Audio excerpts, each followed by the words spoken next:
There.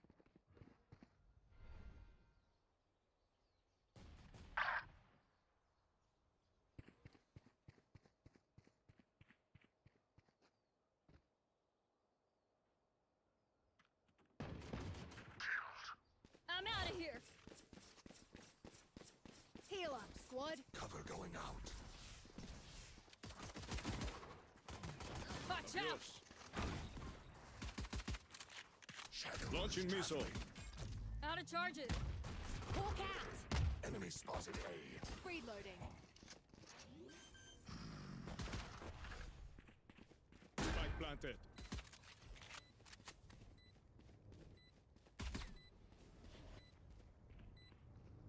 Reload.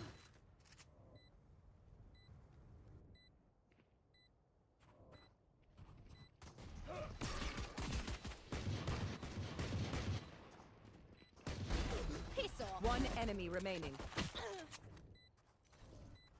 Nice, one sky. Good job, guys. That Sova's gonna put his eye out with all that tech. His other eye, I mean.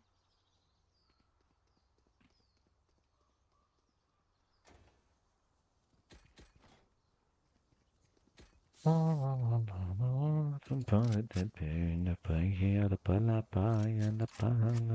go, go.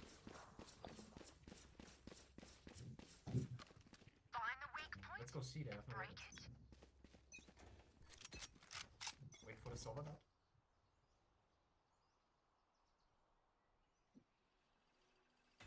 Let's go.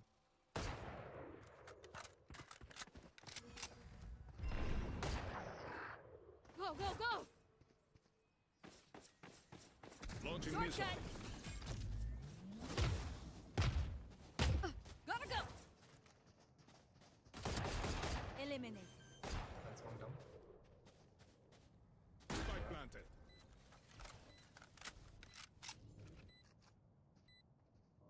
Hawk out. Enemy and attacker spawn.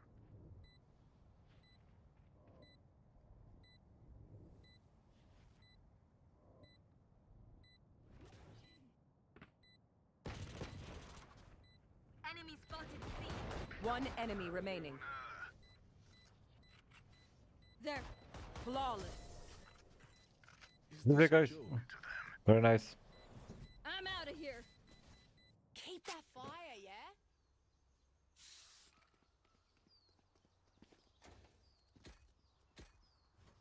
I'm out of here.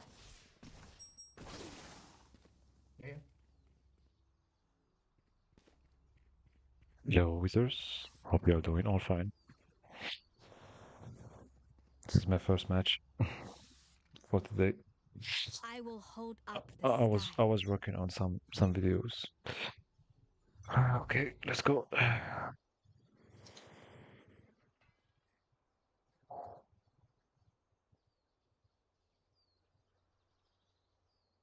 Locating targets. Drone is down. Gotta go. Enemy removed. Coming through. Barrier clear. Healing over here. Spike planted. Thanks. Gotta go.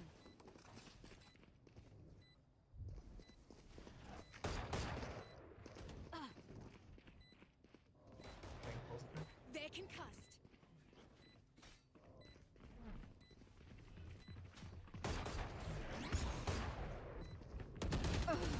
Oh my god.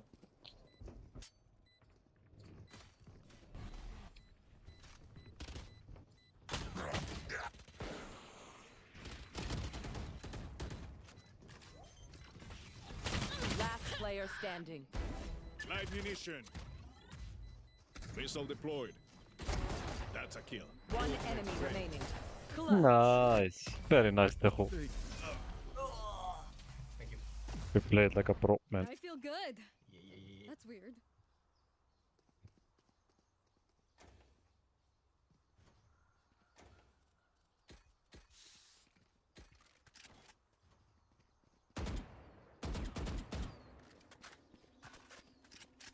Go, go, go.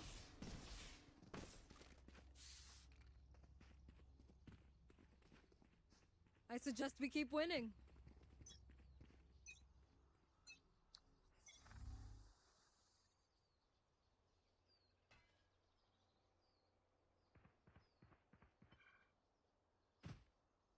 Sorry.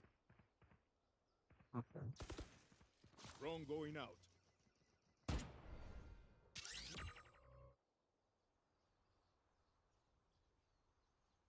Step C.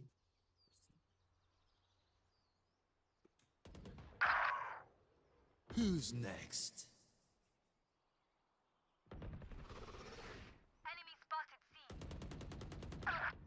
One down.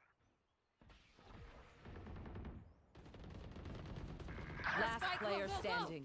This way. Spike down. C. All garage. Oh my god. Nah, they split it. Sorry. Sorry. I'm over them.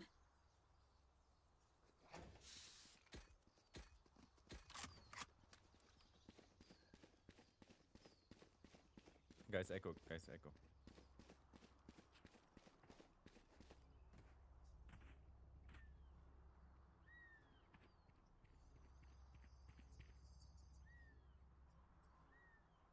Cloves antics. I will stop save. now. You want to play? Let's play. Enemy spotted. A.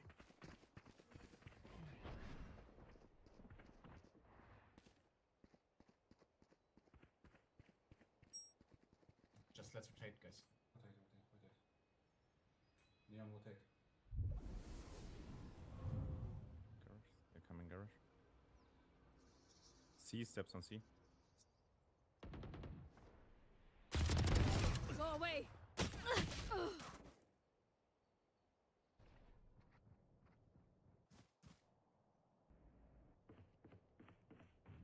Think B rotating. Which I don't know.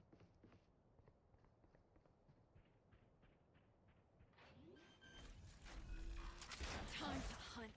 Spike planted. My ultimate is ready.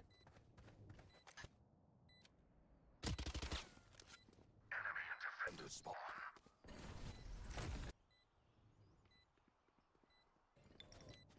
Blinded.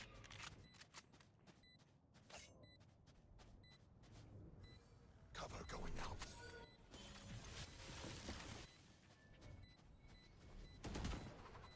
Wall raised. Enemy spotted. Last player standing. Missile deployed. Launching missile. Clutch. Back me into a corner. That's what happens. Don't sit down. We're not done yet.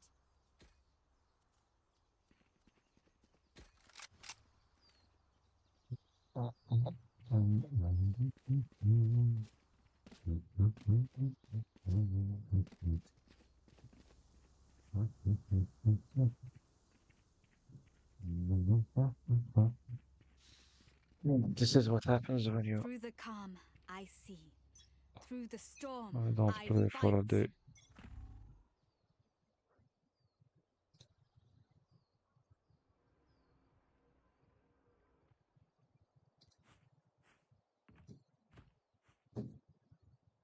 Time to Rotate hunt. chamber B. Message sent. My ultimate is ready. This is how we look at No, flash out. Spike down. Mid. Rover's down.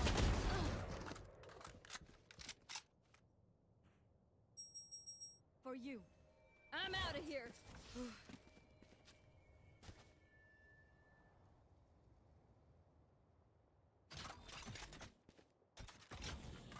Last player standing. Oh my god. One enemy One dead. remaining. Oh, unlucky. Nice try. Ingat ka. Don't get stabbed. Bad way to go. Go, go, go.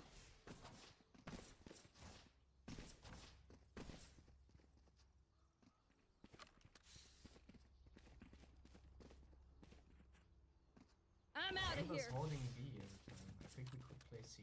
I'm out of here. Maybe one faking B and so on and so on. Go over garage.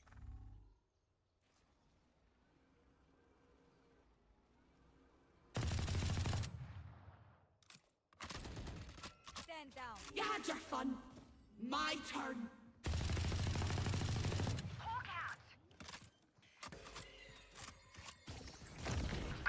Enemy down.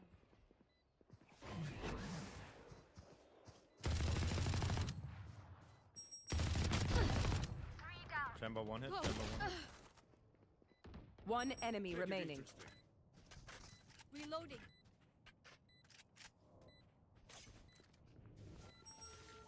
Wall raised. Missile deployed. Missile deployed.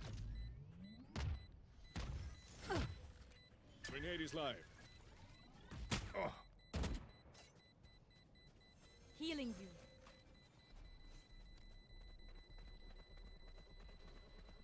GG guys. Perfect.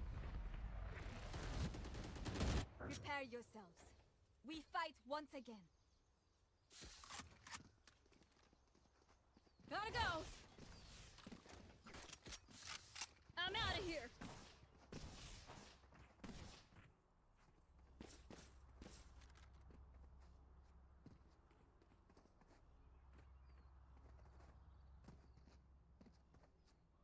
weapons up. Comms open.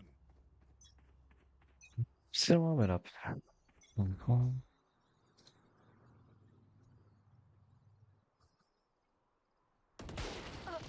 Oh my god. Shadows traveling. I'm out of here. Gotta go. Watch them run.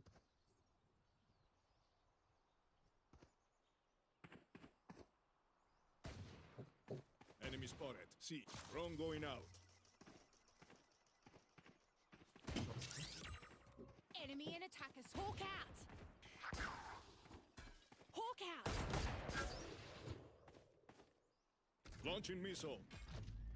Bye bye. Gotta go. Shortcut. Spike planted. Enemy spotted B. Go, go, go. Enemy spotted A. One enemy Missile remaining. deployed.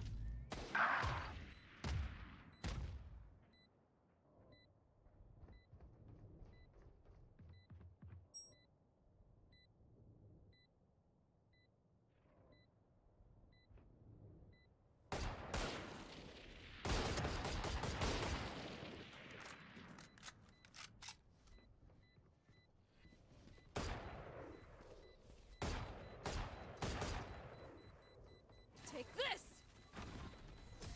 That's the job. Get used to Go, go, go. Gotta go. No then papaya.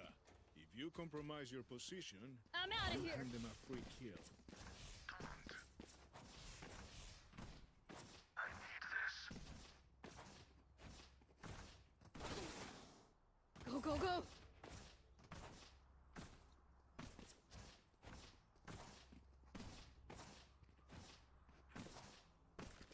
It begins. You want to play? Let's play. Reloading.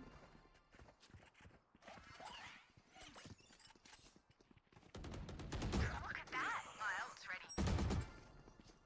Watch out. I'm out of here.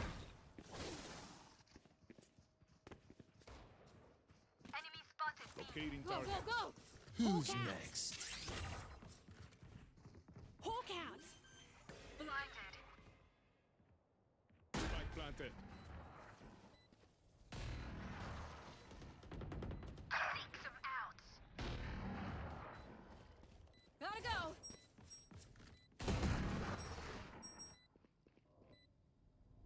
Barrier created. Enemy spotted.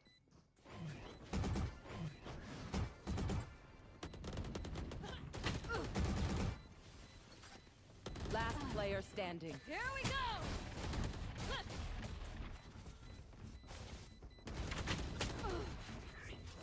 Nice try.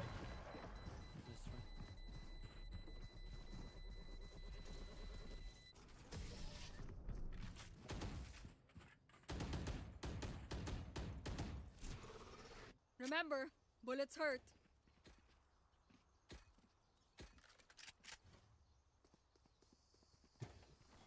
Okay, Go, go, let's go. go. Maybe C again, guys.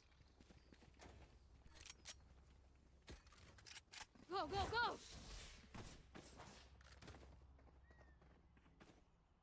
Time to mobilize my pack.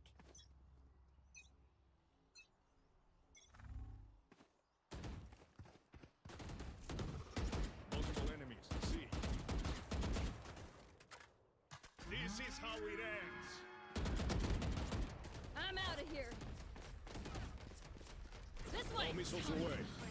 Oh my god. Carry us down. I got Spike down. destroyed. C. Nowhere to run! Gotta go.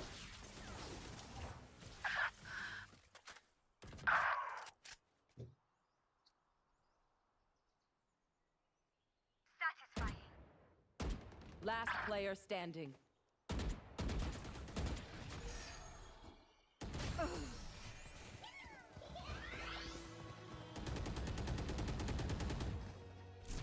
Make peace with yourself before you pull the trigger. No one else can judge you. I'm out of here.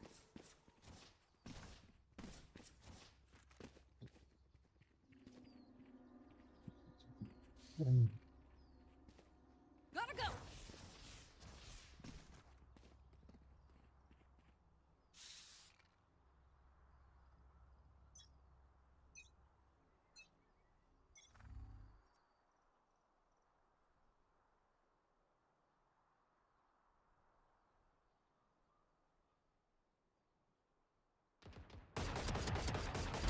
Got one. B. Good job. Maybe A. Maybe A. Stay in sight. Time to hunt. Cover going out. Shadows traveling. One suppressed. Take this. Gotta go. Blinded. Launching missile. Down. Hawk out. Enemy Coming through. spike planted. One enemy remaining. Is ready. Nice, very nice. Good entry, guys. Last round in the half. Spend your cash. Don't look back.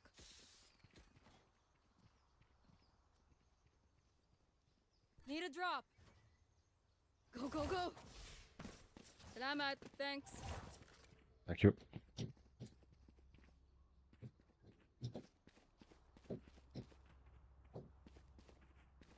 Use your what's this from, guys? Don't give them ground. Okay, I do.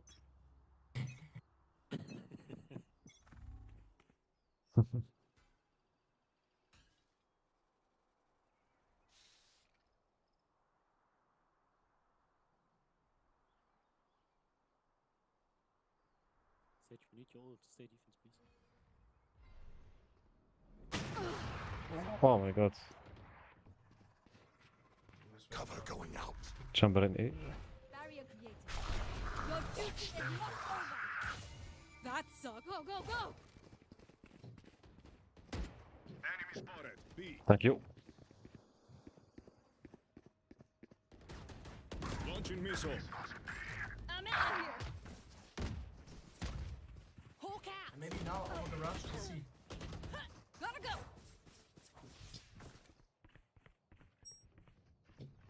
I'm out of here. Shortcut.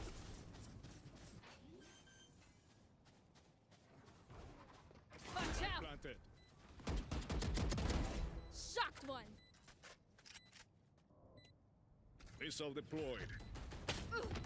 Target down. You had your fun. My turn. C. Last Take it player out. standing. Oh,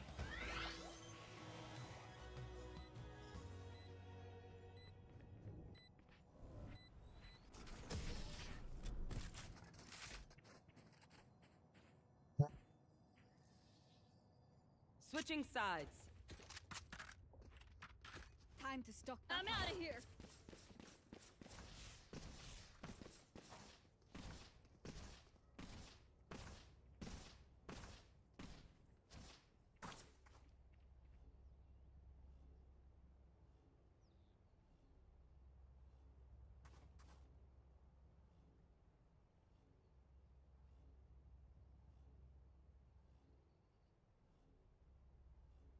You don't need 3 people when they.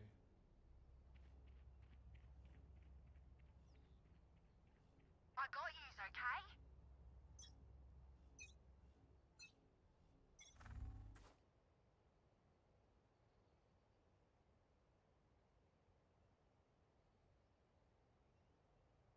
C.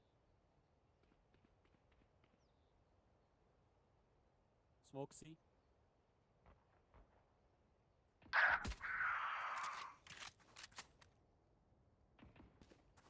Enemy spotted mid. Be at peace. Gotta go.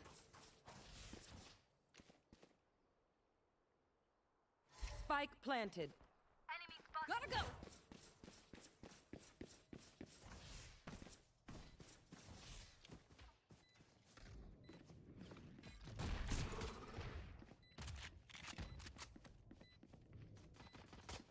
Many enemies C.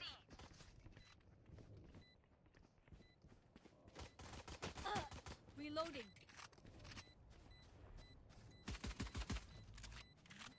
I need you guys. I need you. Wall raised. Reloading. Garage. Take this. One enemy Start remaining. move. Good This is job. our home. One safe. If you must fall, then fall near me.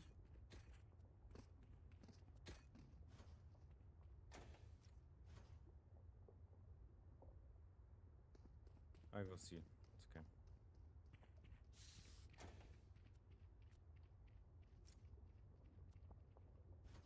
Go, go, go! Whatever they get paid. I'm out of here.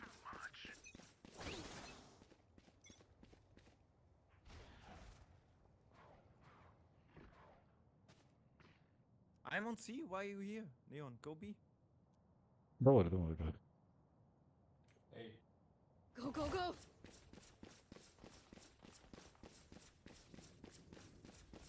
Enemy spotted A. Gotta go! Spike down A. Spike spotted A. Stage here. No, you. Reloading. Hawk out. Enemy spotted. Blinded. Healing over here. Oh, Sentate. how?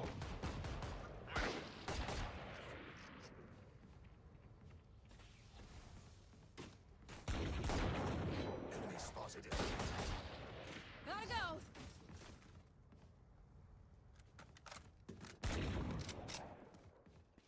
Shadows traveling. Neon, Both don't long. peek. Take this! Go, go, go! 30 seconds left. One enemy remaining.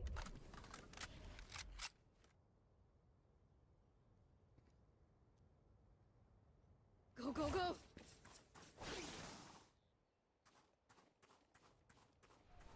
He's rotating. I'm 10 out of here. seconds left.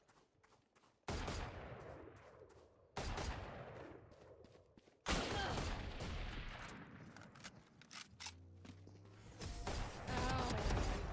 I'm out of here. Gotta go! Wait until I blind them to strike. I'm out of here. I will go A. Go, go, go!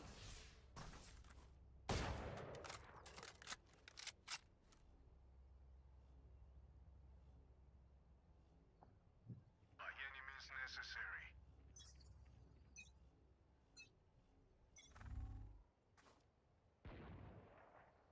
Enemy spotted C. That's Someone C. C. Many steps C. I'm out of here.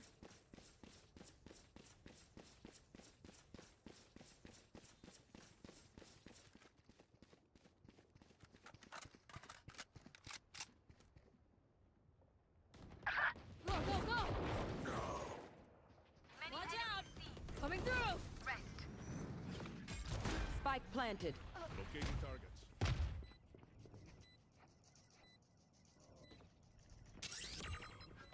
One suppressed. Gosh.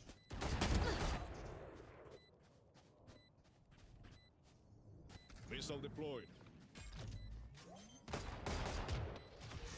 Last player standing. Reloading. Grenade is live. Nice try.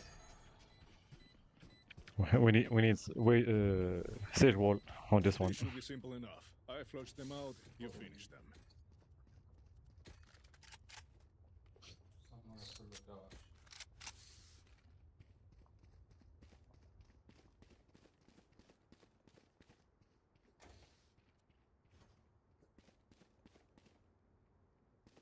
Gotta go! Gotta go! Drone going out. Hey. One suppressed. Watch out!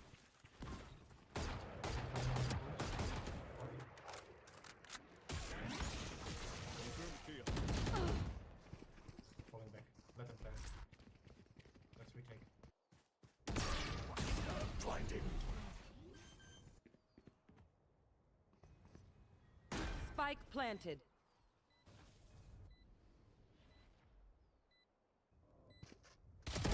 Opponent killed.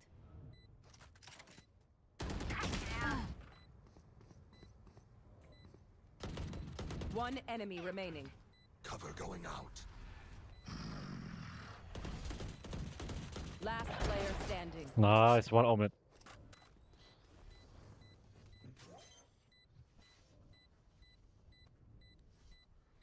He's baiting his ass off. The spike is diffused.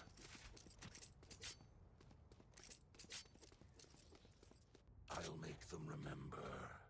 They're only human. Go, go, go! I need a drop. Gotta go! Let's go to A.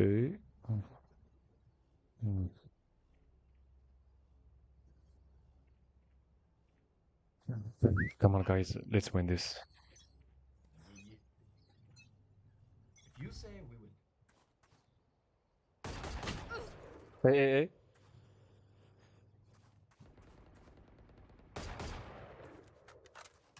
Only champ in A. Only champ.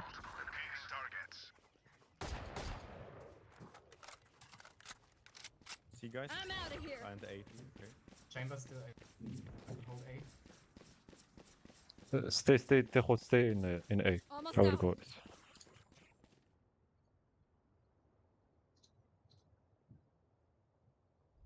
They rotate. They're You want to play? Let's play. coming again, see? Hawk out. Hawk out. Oh my god. He got me. Spike planted. Enemy spotted C.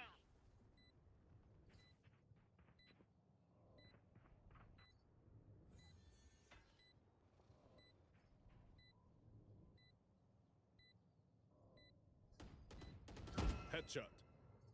You had your fun! Come on, Sky. My turn! That's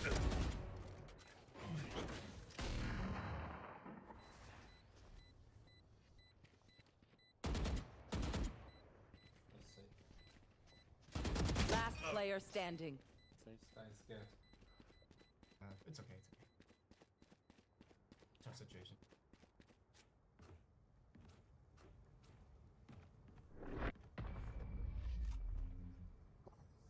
Nice try.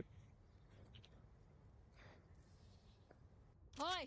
Fight's not over, you know.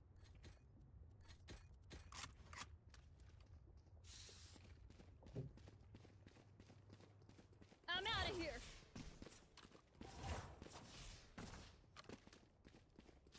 go, go!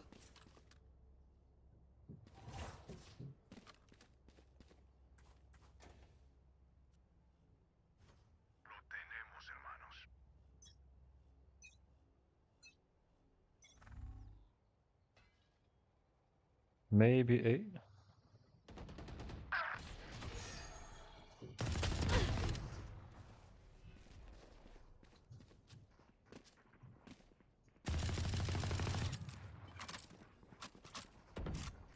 Here we go!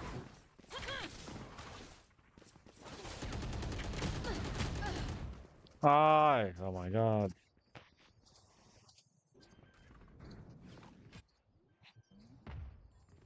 Launching missile. Spike planted. Enemy spotted. A. My ultimate is ready.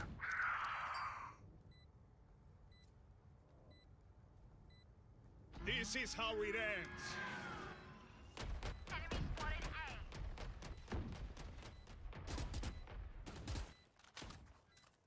A. Last player standing.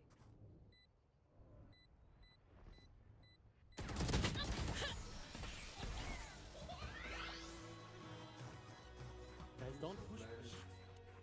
Please stay alive. I hate making your new heart. friends. And maybe a bit more defensive. We don't The have to. defense.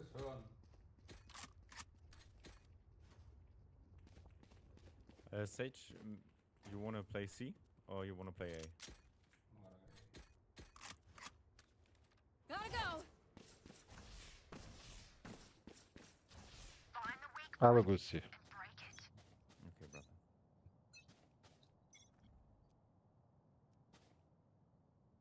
Gotta go! A. Steps A. And C, chamber is in C. Yeah. fake you or A. Some guys A. Enemy spotted Need A. heal.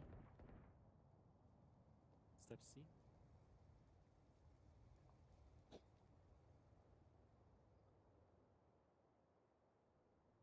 Step C, Neo. Only chamber, only chamber. Can you heal me? Healing you. Mid. Mid. That was clean. Yeah, they're rotating. C. It's coming from here. Planting C. Spike Sage, planted. have you? Light munition. Hawk out. Enemy spotted C. We tend to dust. Yes, operator. I'm out of here. Enemy spotted Last C. player standing. Oh my god. Oh my god, Sky, you are blind! Let him play. One enemy remaining. My ult's ready. Seek them out. Why did I sign up for this sheer bound?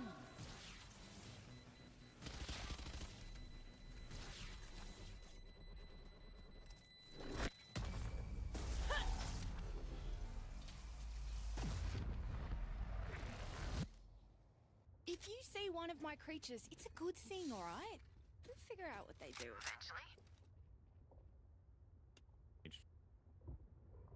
Who want to surrender?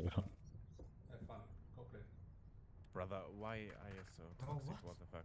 What's wrong with you? Just, We're on the lead, hey! brother, just play the game, Oh, brother. just play!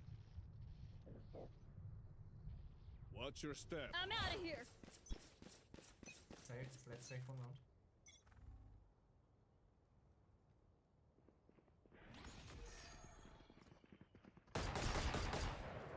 Take this.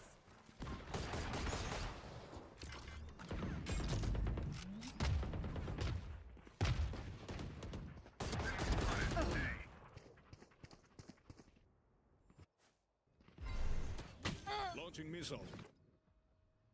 Drone going out. Drone is down. Light Spike munition. planted. Shadows.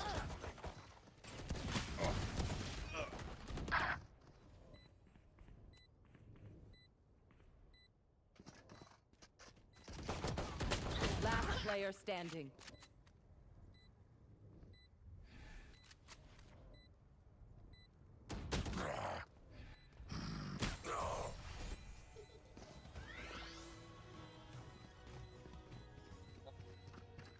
Even with numbers, anything can still happen. Remember that. Go, go, go!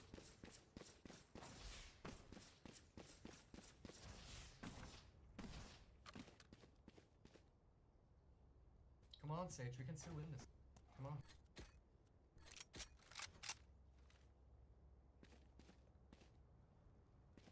Push them out. Gotta go! You want to play? Let's play. Who's next?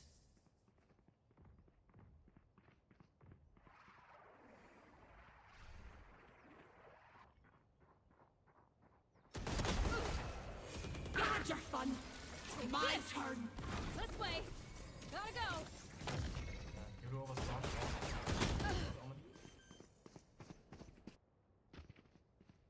Spike planted. All right. You do onside. 80. One under. Blinding. One low. Cover going Hawk out. out. Not ready yet. Hawk out!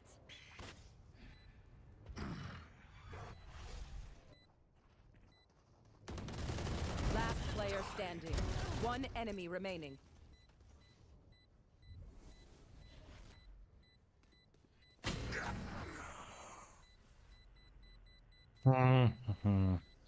Yeah. That's right. Just some good old hard yakka.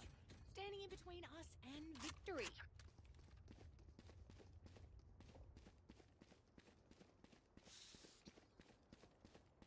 I'm out of here!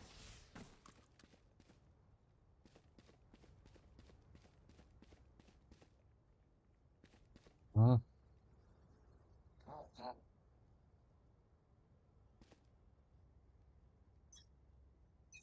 Go, go, go! Hey. Maybe fall back neon. Fall back. Watch out! Look at that.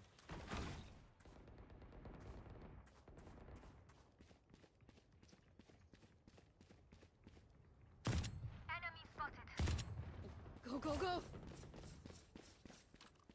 Missile deployed. Locating target. Out.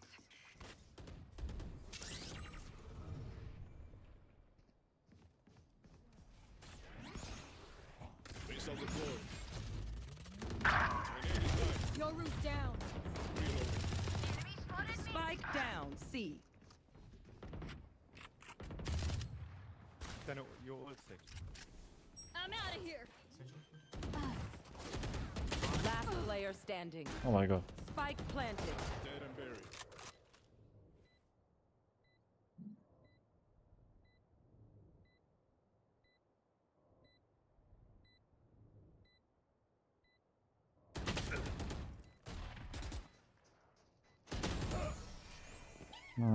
Sage, why don't you use your ult? This was totally winnable. Match point. We know what we're doing. Trust each other and we'll be fine.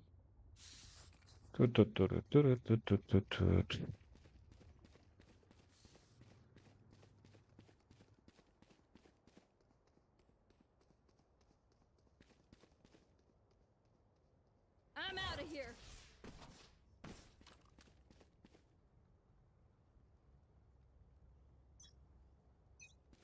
Go, go, go! Enemy spotted C. Enemy spotted.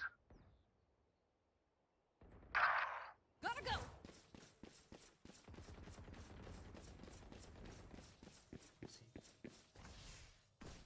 Running low.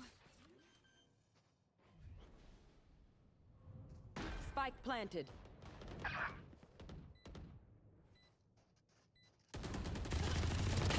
Last player standing. Thanks, Sage.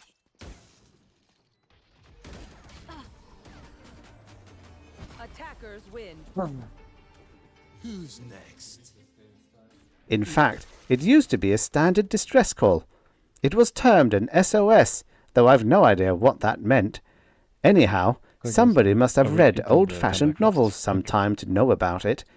And so someone is still alive over at your licensed but now smashed up robot colony, and they're asking for help. I'd say they're likely to need it. He looked at Roan. The intelligent thing to do is sit back and wait for a ship, either of my friends or yours. A ship that can help survivors or castaways much better than we can. A ship can even find them more easily. But maybe time is important to the poor devils. So I'm going to take the bears and see if I can reach them. You can wait here if you like. What say? Travel on Lauren 2 isn't a picnic. I'll be fighting nearly every foot of the way. There's plenty of inimical animal life here. Roan snapped angrily. Don't be a fool. Of course I'm coming. What do you take me for? And 2 of us should have 4 times the chance of 1. Huygens grinned. Not quite. You forget Sitka Pete and Sourdough Charlie and Pharaoh Nell.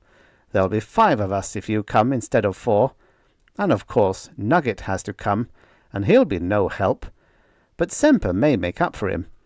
You won't quadruple our chances, Roan, but I'll be glad to have you if you want to be stupid and unreasonable and not at all rational. And come along. 3. There was a jagged spur of stone looming precipitously over a river valley. 1,000 feet below, a broad stream ran westward to the sea. 20 miles to the east, a wall of mountains rose sheer against the sky. Its peaks seemed to blend into a remarkable evenness of height. There was rolling, tumbled ground between for as far as the eye could see. A speck in the sky came swiftly downward. Great pinions spread and flapped, and icy eyes surveyed the rocky space. With more great flappings, Semper the eagle came to ground. He folded his huge wings and turned his head jerkily, his eyes unblinking. A tiny harness held a miniature camera against his chest. He strutted over the bare stone to the highest point. He stood there, a lonely and arrogant figure in the vastness. There came crashings and rustlings, and then snuffling sounds. Sitka Pete came lumbering out into the clear space. He wore a harness too, and a pack. The harness was complex, because it had not only to hold a pack in normal travel, but, when he stood on his hind legs, it must not hamper the use of his forepaws in combat. He went cagily all over the open area. He peered over the edge of the spur's farthest tip. He prowled to the other side and looked down. He scouted carefully. Once he moved close to Semper, and the eagle opened its great curved beak and uttered an indignant noise. Sitka paid no attention. He relaxed, satisfied. He sat down untidily, his hind legs sprawling. He wore an air approaching benevolence as he surveyed the landscape about and below him. More snufflings and crashings. Sourdough Charlie came into view with Huygens and Rowan behind him. Sourdough carried a pack too. Then there was a squealing, and Nugget scurried up from the rear, impelled by a whack from his mother. Pharaoh Nell appeared, with the carcass of a stag-like animal lashed to her harness. "I picked this place from a space photo," said Huygens, "to make a directional fix from. I'll get set up." He swung his pack from his shoulders to the ground. He extracted an obviously self-constructed device which he set on the ground. It had a whip aerial which he extended. Then he plugged in a considerable length of flexible wire and unfolded a tiny improvised directional aerial with an even tinier booster at its base. Rowan slipped his pack from his shoulders and watched. Huygens slipped headphones over his ears. He looked up and said sharply, "Watch the bears, Rowan. The wind's blowing up the way we came. Anything that trails us, Svex's for example, will send its scent on before. The bears will tell us." He busied himself with the instruments he'd brought. He heard the hissing, frying background noise which could be anything at all except a human signal. He reached out and swung the small aerial around. Rasping, buzzing tones came in, faintly and then loudly. This receiver, though, had been made for this particular wave band. It was much more efficient than the modified space phone had been. It picked up 3 short buzzes, 3 long ones, and 3 short ones again. 3 dots, 3 dashes, and 3 dots. over and over again. SOS, SOS, SOS. Huygens took a reading and moved the directional aerial a carefully measured distance. He took another reading. He shifted it yet again and again, carefully marking and measuring each spot and taking notes of the instrument readings. When he finished, he had checked the direction of the signal not only by loudness but by phase. He had as accurate a fix as could possibly be had with portable apparatus. Sourdough growled softly. Sitka Pete whiffed the air and arose from his sitting position. Faronel whacked Nugget, sending him whimpering into the farthest corner of the flea place. She stood bristling, facing downhill the way they'd come. "Damn," said Huygens. He got up and waved his arm at Semper, who had turned his head at the stirrings. Semper squawked in a most un-eagle-like fashion, and dived off the spur and was immediately fighting the downdraft beyond it. As Huygens reached his weapon, the eagle came back overhead. He went magnificently past, 100 feet high, careening and flapping in the tricky currents. He screamed abruptly, and circled, and screamed again. Huygens swung a tiny vision plate from its strap to where he could look into it. He saw, of course, what the little camera on Semper's chest could see, reeling, swaying terrain as Semper saw it, though without his breadth of field. There were moving objects to be seen through the shifting trees. Their colouring was unmistakable. "Sphinxes," said Huygens dourly. 8 of them.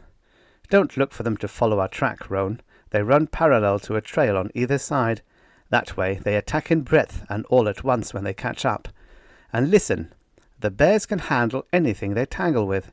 It's our job to pick off the loose ones and aim for the body. The bullets explode.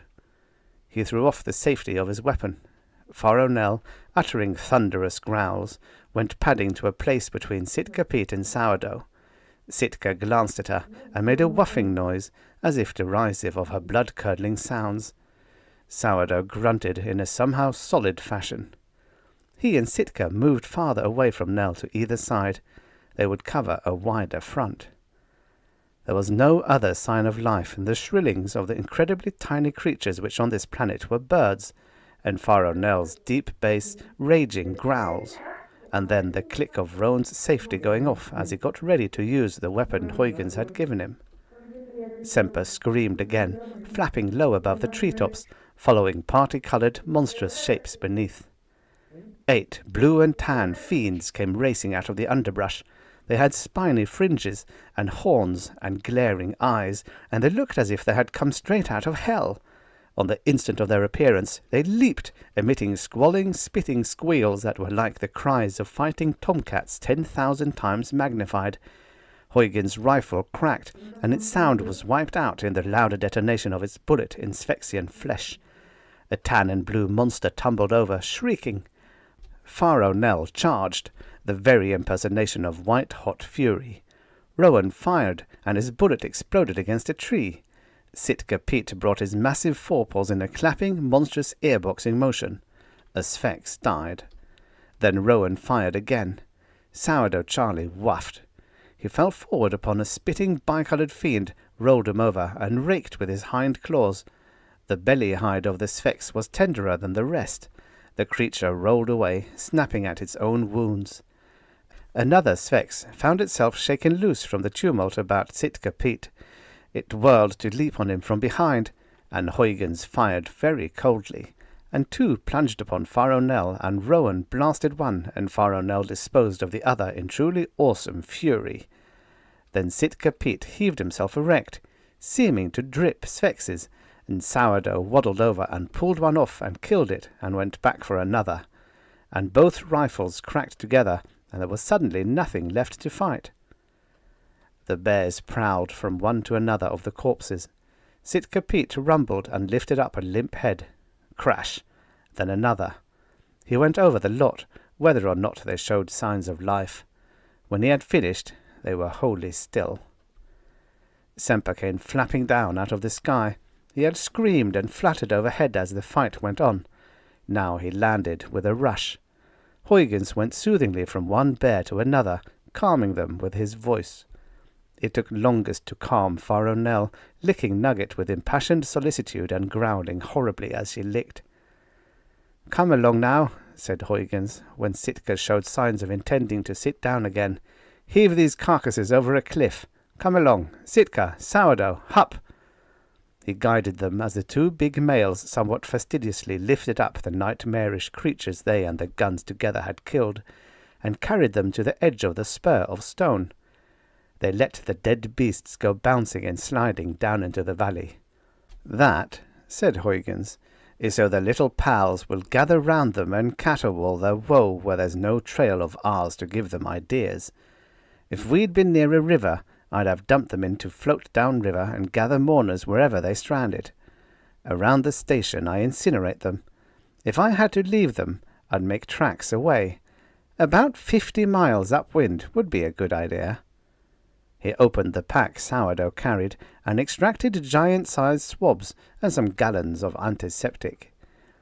He tended the 3 Kodiaks in turn, swabbing not only the cuts and scratches they'd received, but deeply soaking their fur where there could be suspicion of spilled Svek's blood. "This antiseptic deodorizes too," he told Roan, "or we'd be trailed by any Sveks who pass to leeward of us. When we start off, I'll swab the bear's paws for the same reason." Roan was very quiet. He'd missed his first shot with a bullet-firing weapon. A beam hasn't the stopping power of an explosive bullet. But he'd seemed to grow savagely angry with himself. The last few seconds of the fight he'd fired very deliberately, and every bullet hit. Now he said bitterly, "If you're instructing me so I can carry on should you be killed, I doubt that it's worth while." Huygens felt in his pack and unfolded the enlargements he had made of the space photos of this part of the planet.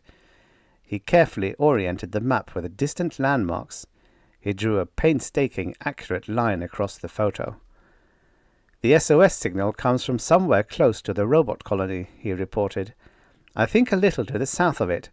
Probably from a mine they'd opened up, on the far side, of course, of the Sear Plateau. See how I've marked this map? 2 fixes, one from the station and one from here. I came away off course to get a fix here so we'd have 2 position lines to the transmitter. The signal could have come from the other side of the planet, but it doesn't." "The odds would be astronomically against other castaways," protested Roan. "No," said Huygens. "Ships have been coming here. To the robot colony. One could have crashed. And I have friends too." He repacked his apparatus and gestured to the bears. He led them beyond the scene of combat and very carefully swabbed off their paws so they could not possibly leave a trail of Svek's blood scent behind them. He waved Semper, the eagle, aloft. "Let's go," he told the Kodiaks. "Yonder, hup!" The party headed downhill and into the jungle again. Now it was Sourdough's turn to take the lead, and Sitka Pete prowled more widely behind him. Faronel trailed the men, with Nugget. She kept an extremely sharp eye upon the cub. He was a baby still. He only weighed 600 pounds. And of course she watched against danger from the rear. Overhead, Semper fluttered and flew in giant circles and spirals, never going very far away. Huygens referred constantly to the screen which showed what the airborne camera saw. The image tilted and circled and banked and swayed. It was by no means the best air reconnaissance that could be imagined, but it was the best that would work. Presently Huygens said, "We swing to the right here. The going's bad straight ahead, and it looks like a pack of Svekses has killed and is feeding." Rowan was upset. He was dissatisfied with himself. So he said, "It's against reason for carnivores to be as thick as you say. There has to be a certain amount of other animal life for every meat-eating beast. Too many of them would eat all the game and starve." "They're gone all winter," explained Huygens, "which around here isn't as severe as you might think. And a good many animals seem to breed just after the Svekses go south. Also, the Svekses aren't around all the warm weather. There's a sort of peak, and then for a matter of weeks you won't see a one of them, and suddenly the jungle swarms with them again. Then presently they head south. Apparently they're migratory in some fashion, but nobody knows." He said dryly, There haven't been many naturalists around on this planet. The animal life is inimical. Roan fretted. He was a senior officer in the Colonial Survey, and he was accustomed to arrival at a partly or completely finished colonial setup, and to pass upon the completion or non-completion of the planned installation as designed. Now he was in an intolerably hostile environment, depending upon an illegal colonist for his life, engaged upon a demoralizingly indefinite enterprise, because the mechanical spark signal could be working long after its constructors were dead, and his ideas about a number of matters were shaken. He was alive, for example, because of 3 giant Kodiak bears and a bald eagle. He and Roan could have been surrounded by 10,000 robots, and they'd been killed. Sphinxes and robots would have ignored each other, and Sphinxes would have made straight for the men, who would have had less than 4 seconds in which to discover for themselves that they were attacked, prepare to defend themselves, and kill 8 Sphinxes. Roan's convictions as a civilized man were shaken. Robots were marvelous contrivances for doing the expected, accomplishing the planned, coping with the predicted. But they also had defects. Robots could only follow instructions. If this thing happens, do this. If that thing happens, do that. But before something else, neither this or that, robots were helpless. So a robot civilization worked only in an environment where nothing unanticipated ever turned up, and human supervisors never demanded anything unexpected. Roan was appalled. He'd never encountered the truly unpredictable before in all his life and career. He found Nugget, the cub, ambling uneasily in his wake. The cub flattened his ears miserably when Roan glanced at him. It occurred to the man that Nugget was receiving a lot of disciplinary thumpings from Faronel. He was knocked about physically, pretty much as Roan was being knocked about psychologically. His lack of information and unfitness for independent survival in this environment was being hammered into him. "Hi, Nugget," said Roan ruefully. "I feel just about the way you do." Nugget brightened visibly. He frisked. He tended to gamble. He looked very hopefully up into Roan's face, and he stood 4 feet high at the shoulder and would overtop Roan if he stood erect. Roan reached out and patted Nugget's head. It was the first time in all his life that he'd ever petted an animal. He heard a snuffling sound behind him. Skin crawled at the back of his neck. He whirled. Faronel regarded him, 1,800 pounds of she-bear only 10 feet away and looking into his eyes. For one panicky instant, Roan went cold all over. Then he realized that Faronel's eyes were not burning. She was not snarling. She did not emit those blood-curdling sounds which the bare prospect of danger to Nugget had produced up on the rocky spur. She looked at him blandly. In fact, after a moment, she swung off on some independent investigation of a matter that had aroused her curiosity. The travelling party went on, Nugget frisking beside Roan and tending to bump into him out of pure cub clumsiness. Now and again he looked adoringly at Roan in the instant and overwhelming affection of the very young. Roan trudged on. Presently he glanced behind again. Faronel was now ranging more widely. She was well satisfied to have Nugget in the immediate care of a man. From time to time he got on her nerves. A little while later, Roan called ahead. "Huygens, look here. I've been appointed nursemaid to Nugget." Huygens looked back.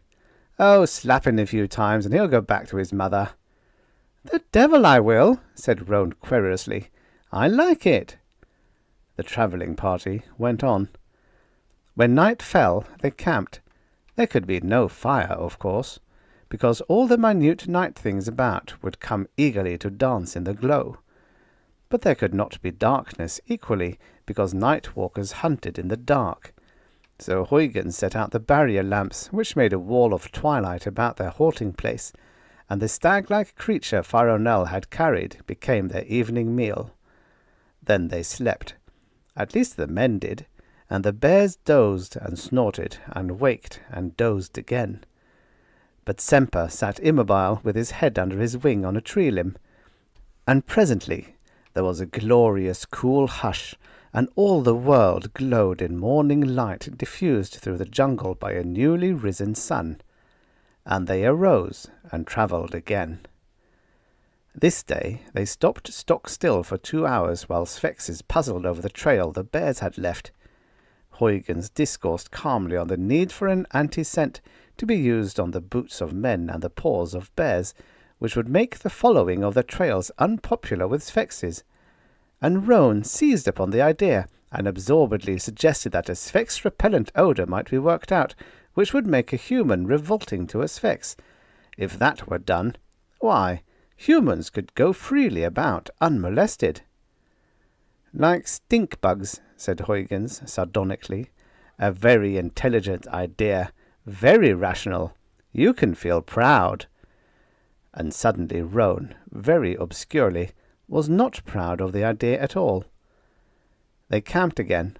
On the third night they were at the base of that remarkable formation, the Seer Plateau, which from a distance looked like a mountain range, but was actually a desert tableland. And it was not reasonable for a desert to be raised high while lowlands had rain, but on the fourth morning they found out why. They saw, far, far away, a truly monstrous mountain mass at the end of the long-way expanse of the plateau. It was like the prow of a ship. It lay, so Huygens observed, directly in line with the prevailing winds, and divided them as a ship's prow divided the waters. The moisture-bearing air currents flowed beside the plateau, not over it, and its interior was pure sear desert in the unscreened sunshine of high altitudes. It took them a full day to get halfway up the slope, and here, twice as they climbed, Semper flew screaming over aggregations of Sphinxes to one side of them or the other. These were much larger groups than Huygens had ever seen before, 50 to 100 monstrosities together, or a dozen was a large hunting pack elsewhere. He looked in the screen which showed him what Semper saw 4 to 5 miles away. The Sphinxes padded uphill toward the Seer Plateau in a long line. 50, 60, 70 tan and azure beasts out of hell. I'd hate to have that bunch jump us, he said candidly to Roan. I don't think we'd stand a chance. Here's where a robot tank would be useful, Roan observed. Anything armoured, conceded Huygens. One man in an armoured station like mine would be safe, but if he killed a Sphinx, he'd be besieged. He'd have to stay holed up, breathing the smell of dead Sphinx until the odour had gone away. And he mustn't kill any others, or he'd be besieged until winter came. Roan did not suggest the advantages of robots in other directions. At that moment, for example, they were working their way up a slope which averaged 50 degrees. The bears climbed without effort despite their burdens. For the men it was infinite toil. Semper, the eagle, manifested impatience with bears and men alike, who crawled so slowly up an incline over which he soared. He went ahead up the mountainside and teetered in the air currents at the plateau's edge. Huygens looked in the vision plate by which he reported.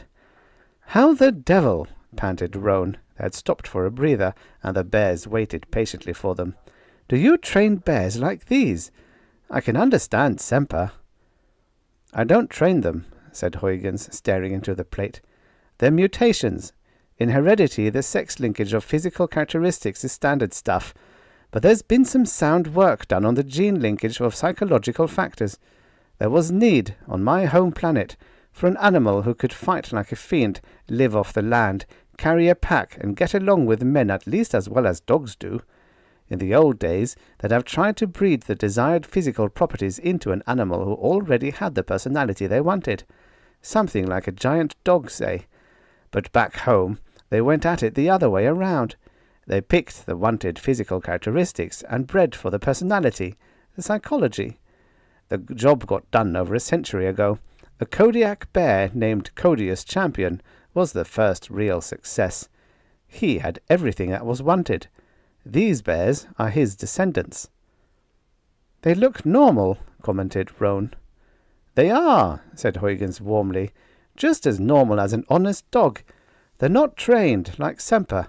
They train themselves. He looked back into the plate in his hands, which showed the ground 5 and 6 and 7,000 feet higher.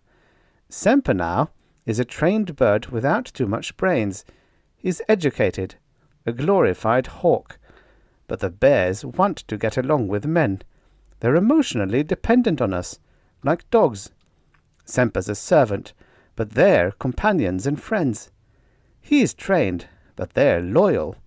He's conditioned. They love us. He'd abandon me if he ever realized he could. He thinks he can only eat what men feed him. But the bears wouldn't want to.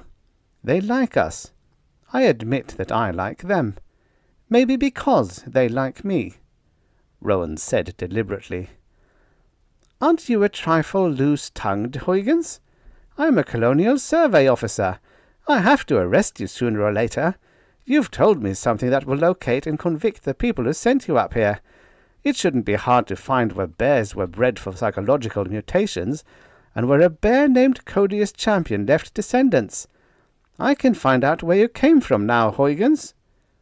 Huygens looked up from the plate with its tiny swaying television image relayed from where Semper floated impatiently in mid-air. No harm done, he said amiably. I'm a criminal there, too. It's officially on record that I kidnapped these bears and escaped with them, which on my home planet is about as heinous a crime as a man can commit. It's worse than horse theft back on Earth in the old days. The kin and cousins of my bears are highly thought of. I'm quite a criminal back home.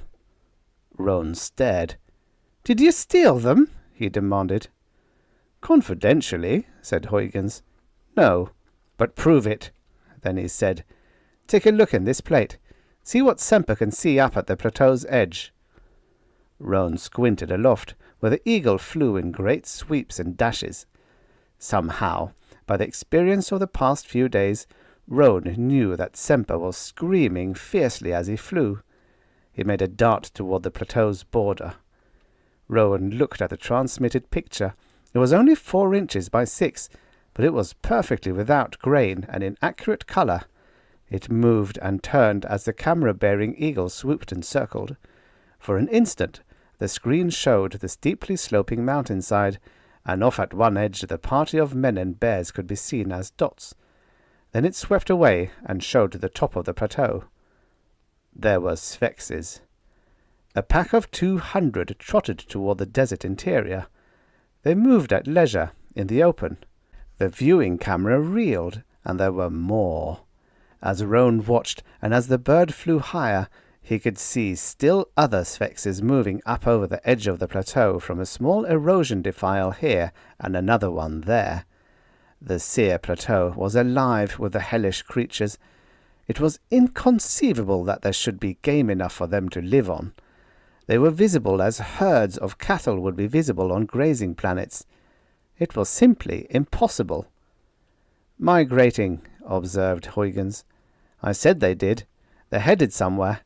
Do you know, I doubt that it would be healthy for us to try to cross the plateau through such a swarm of sphinxes. Rowan swore in abrupt change of mood. But the signal's still coming through. Somebody is alive over at the robot colony. Must we wait till the migration's over? We don't know, Huygens pointed out, that they'll stay alive. They may need help badly.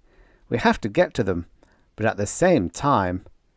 He glanced at Sourdough Charlie and Sitka Pete, clinging patiently to the mountainside while the men rested and talked. Sitka had managed to find a place to sit down, though one massive paw anchored him in his place. Huygens waved his arm, pointing in a new direction. "Let's go," he called briskly. "Let's go! Yonder! Hup!" 4. They followed the slopes of the Seer Plateau, neither ascending to its level top, where sphinxes congregated, nor descending into the foothills where sphinxes assembled. They moved along hillsides and mountain flanks which sloped anywhere from 30 to 60 degrees, and they did not cover much distance. They practically forgot what it was to walk on level ground. Semper, the eagle, hovered overhead during the daytime, not far away. He descended at nightfall for his food from the pack of one of the bears. The bears aren't doing too well for food, said Huygens dryly. A ton of bear needs a lot to eat, but they're loyal to us. Semper hasn't any loyalty. He's too stupid, but he's been conditioned to think that he can only eat what men feed him. The bears know better, but they stick to us regardless. I rather like these bears. It was the most self-evident of understatements. This was at an encampment on the top of a massive boulder which projected from a mountainous stony wall. This was 6 days from the start of their journey. There was barely room on the boulder for all the party, and Pharaoh Nell fussily insisted that Nugget should be in the safest part, which meant near the mountain flank. She would have crowded the men outward, but Nugget whimpered for Rowan. Wherefore, when Rowan moved to comfort him, Pharaoh Nell contentedly drew back and snorted at Sitka and Sourdough, and they made room for her near the edge. It was a hungry camp. They had come upon tiny rills upon occasion, flowing down the mountainside. Here the bears had drunk deeply, and the men had filled canteens. But this was the third night, and there had been no game at all. Huygens made no move to bring out food for Roan or himself. Roan made no comment. He was beginning to participate in the relationship between bears and men, which was not the slavery of the bears, but something more. It was two-way. He felt it. It would seem, he said fretfully, that since the Svexes don't seem to hunt on their way uphill, that there should be some game. They ignore everything as they file uphill. This was true enough. The normal fighting formation of Svexes was line abreast, which automatically surrounded anything which offered to flee and outflanked anything which offered flight. But here they ascended the mountain in long lines, one after the other, following apparently long-established trails. The wind blew along the slopes and carried scent only sidewise. But the Svexes were not diverted from their chosen paths. The long processions of hideous blue and tawny creatures, it was hard to think of them as natural beasts, male and female, and laying eggs like reptiles on other planets, simply climbed. "There have been other thousands of beasts before them," said Huygens. "They must have been crowding this way for days or even weeks.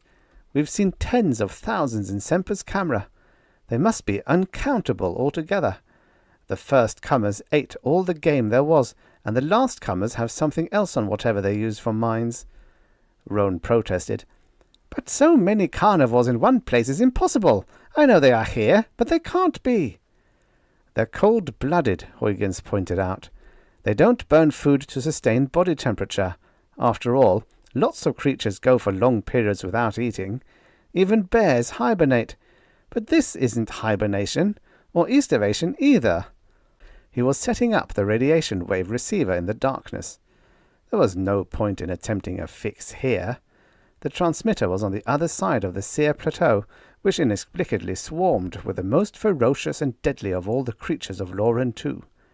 The men and bears would commit suicide by crossing here. But Huygens turned on the receiver. There came the whispering, scratching sound of background noise, then the signal. 3 dots, 3 dashes, 3 dots. 3 dots, 3 dashes, 3 dots. It went on and on and on.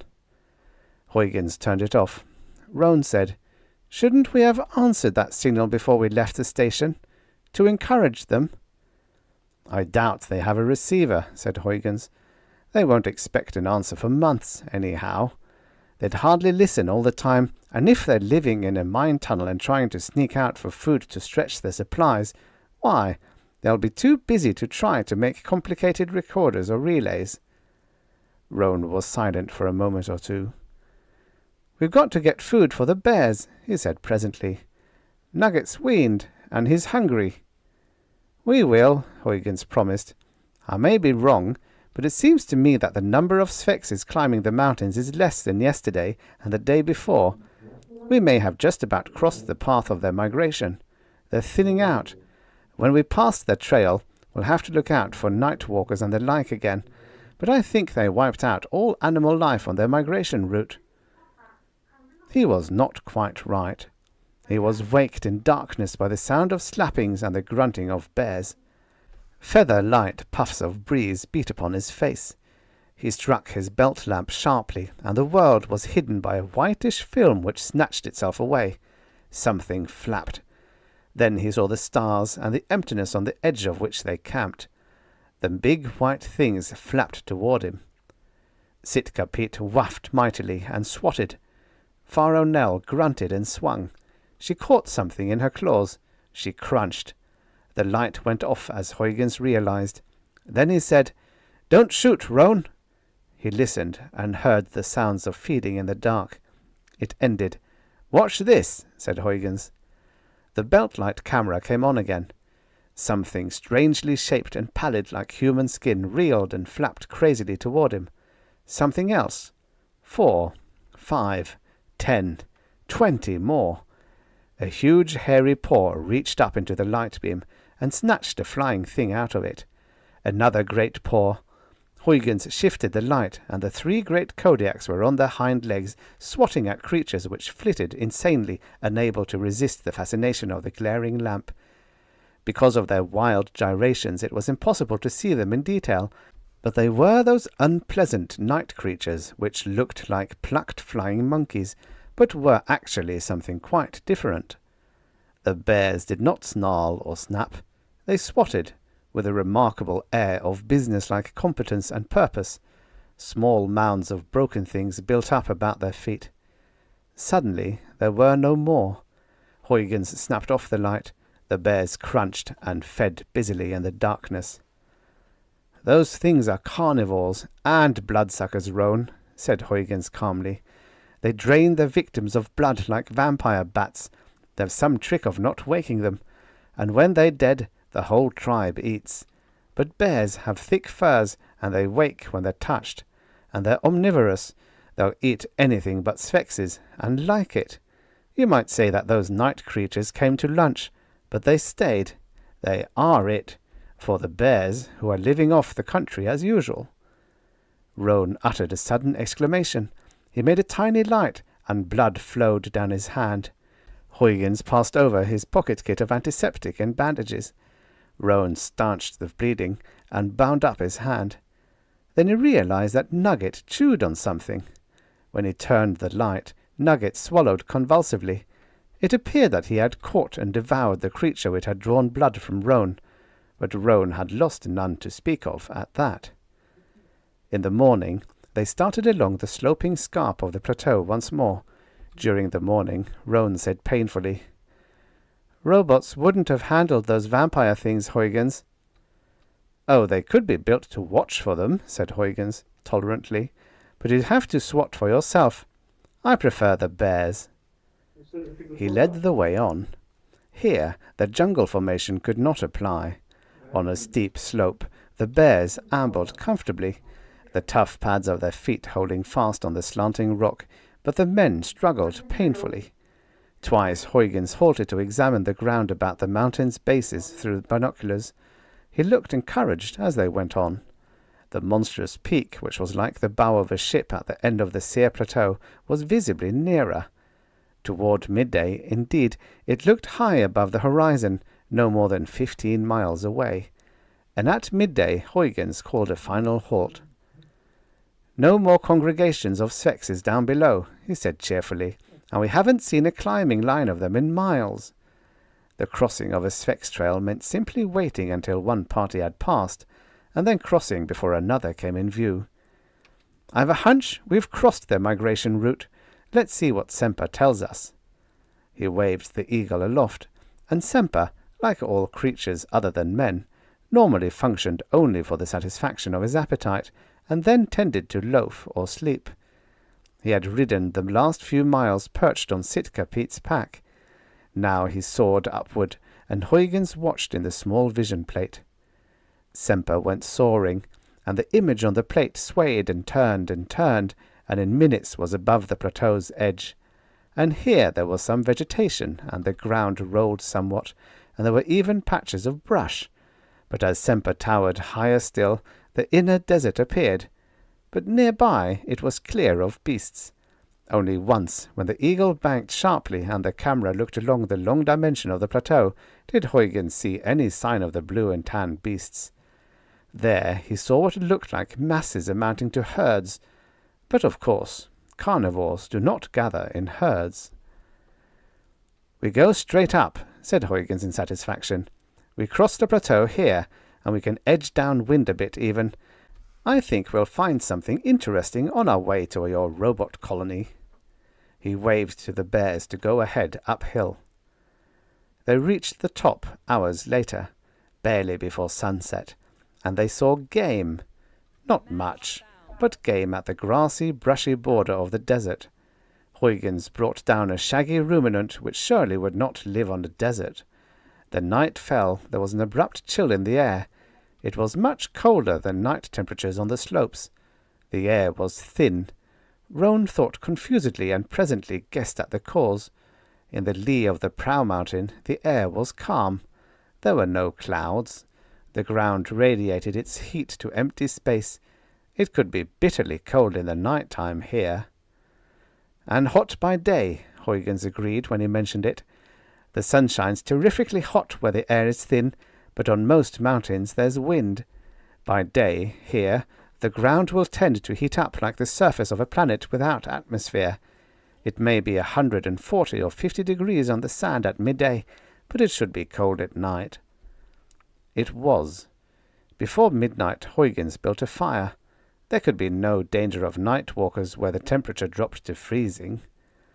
In the morning, the men were stiff with cold, but the bears snorted and moved about briskly. They seemed to revel in the morning chill. Sitka and Sourdough Charlie, in fact, became festive and engaged in a mock fight, whacking each other with blows that were only feigned, but would have crushed in the skull of any man.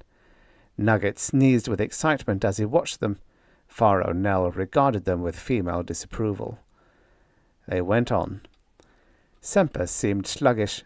After a single brief flight he descended and rode on Sitka's pack, as on the previous day.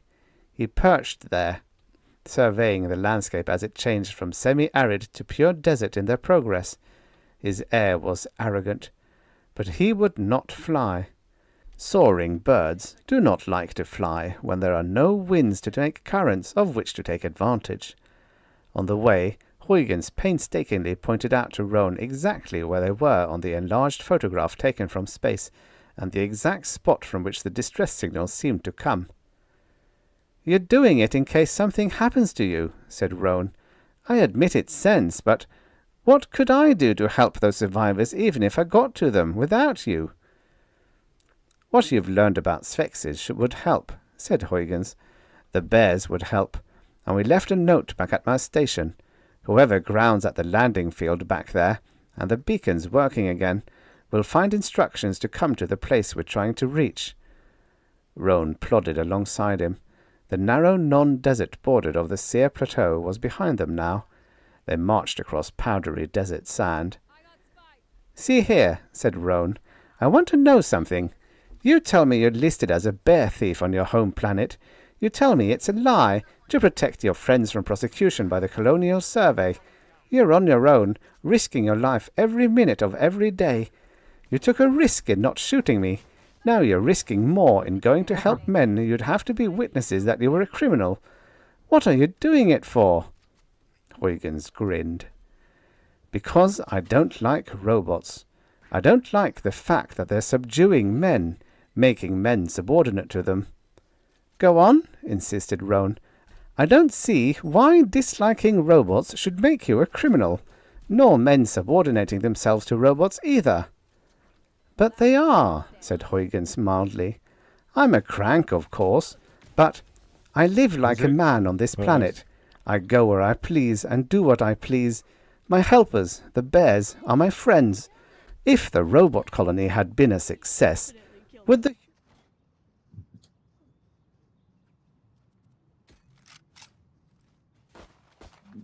Reloading. Go! Can someone buy me, please? Spike's here. Let's see how it goes.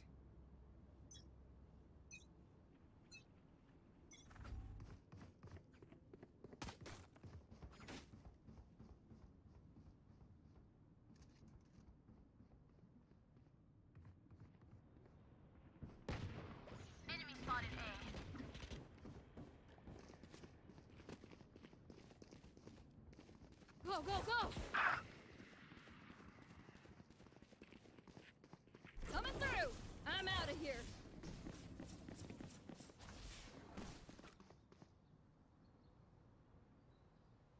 Our spike carrier's down. Plant the spike. Spike down mid. See ya. Jet, why you take the spike and stay in mid? Push the side. I take Abi. the spike because anyone take the spike. Give up Last to player standing. anyone.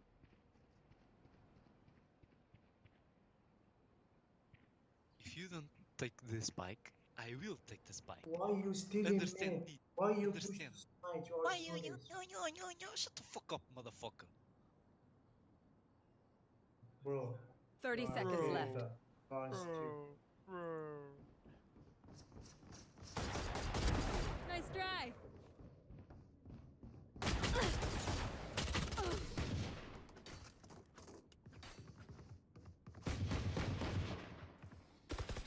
Get ready. I go fast.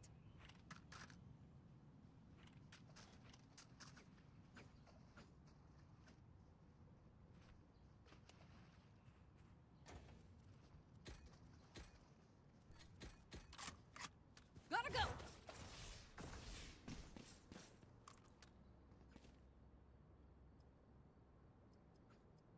Knock him down. Men? Hardly. They'd have to live the way the robots let them. They'd have to stay inside a fence the robots built. They'd have to eat foods that robots could raise and no others. Why? A man couldn't move his bed near a window because if he did, the house-tending robots couldn't work. Robots would serve them, the way the robots determined, but all they'd get out of it would be jobs servicing the robots. Rowan shook his head. As long as men want robot service, they'll have to take the service the robots can give.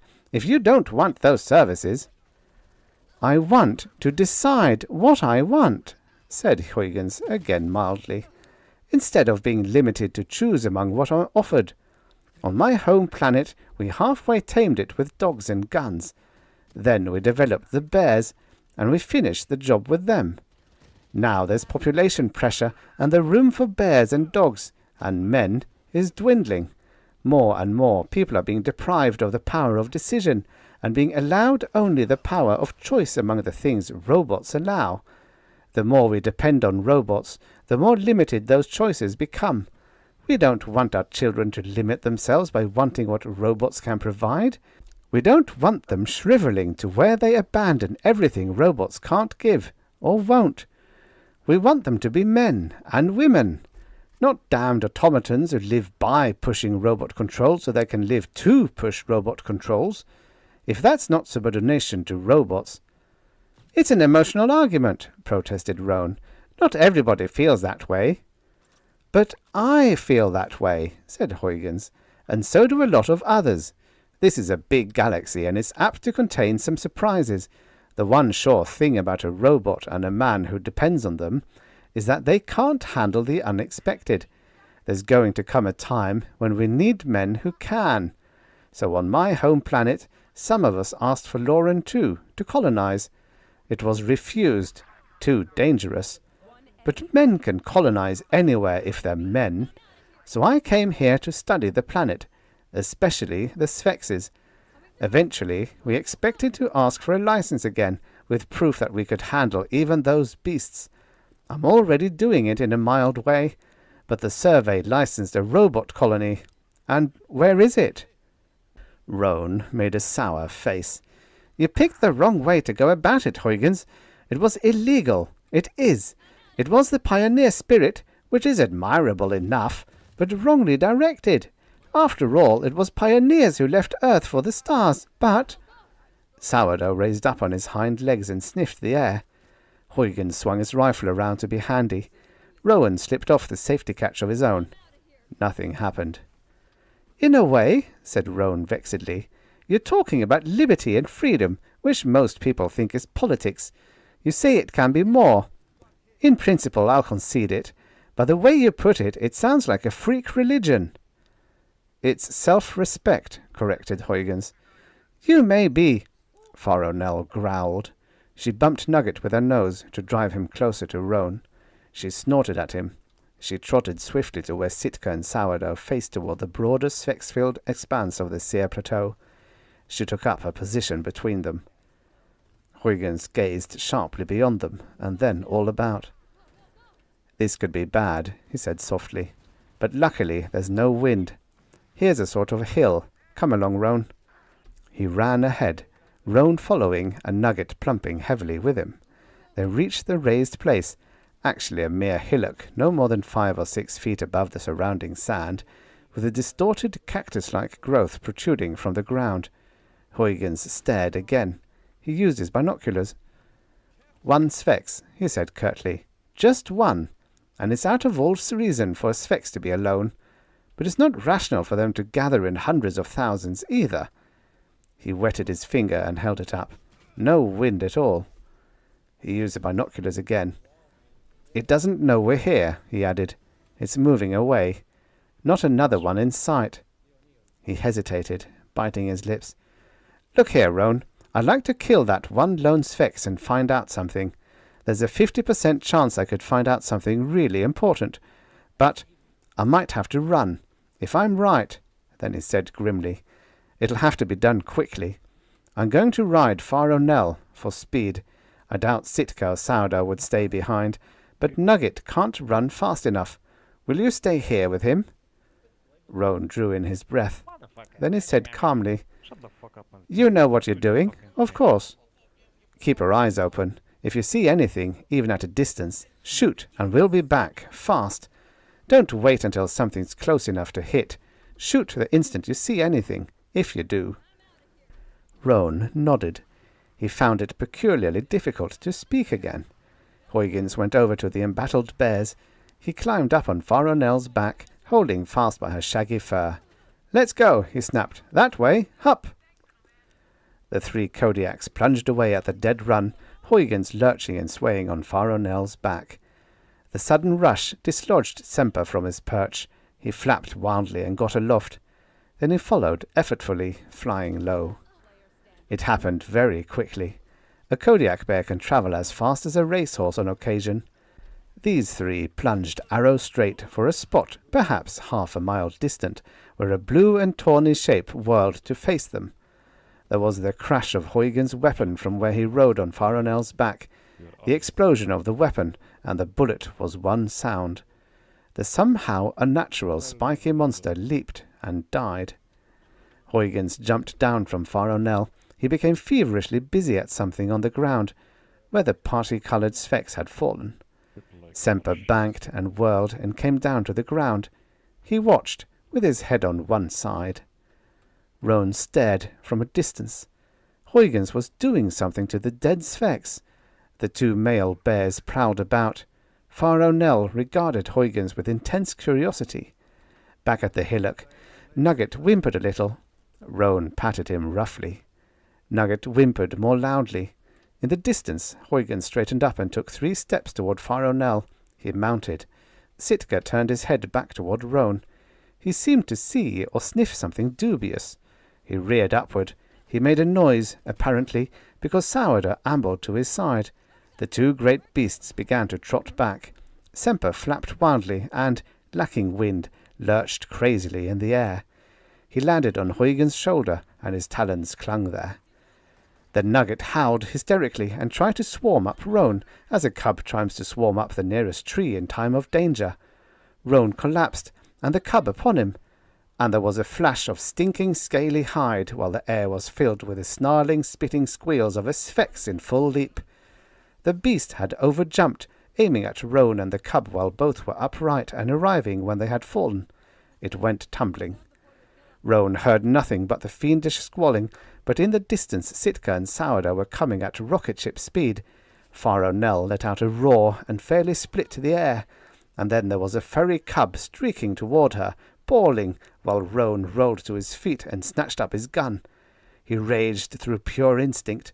The Sphex crouched to pursue the cub, and Roan swung his weapon as a club.